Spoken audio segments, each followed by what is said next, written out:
Sarah avait 15 ans, dans la province du Luxembourg, là où les forêts sont belles, mais où les rêves parfois meurent en silence. Elle voulait juste un conte de fées. Mais le monde lui a volé la faim.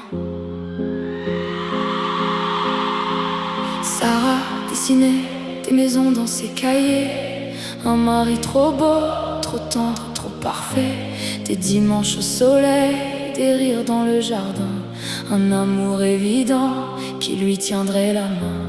Elle rêvait d'un prénom murmuré le soir, d'un petit cœur à serrer contre son espoir, lui donner la vie, lui ouvrir les chemins, lui apprendre à tomber, puis se relever demain. Mais dehors le ciel brûle, les infos font peur aux enfants, les adultes sourient trop vite pour cacher leur tremblement.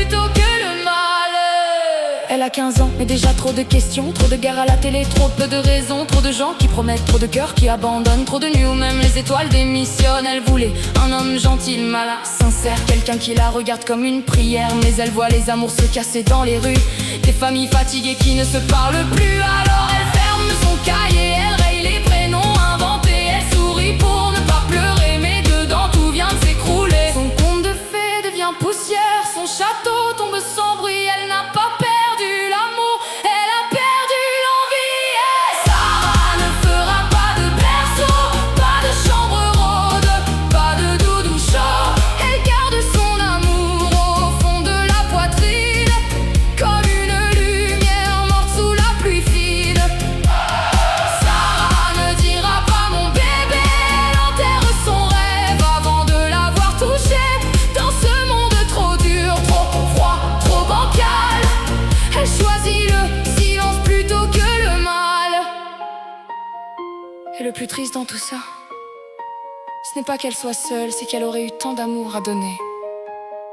Tant de patience, tant de tendresse, tant de lumière. Mais la lumière aussi, parfois, a peur de naître.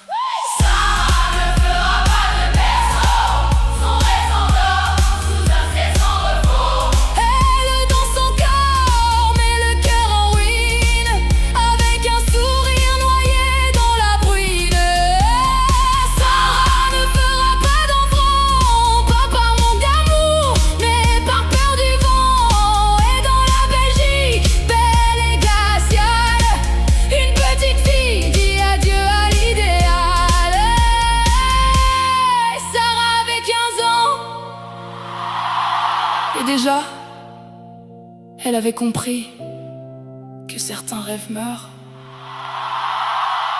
avant même d'avoir vécu.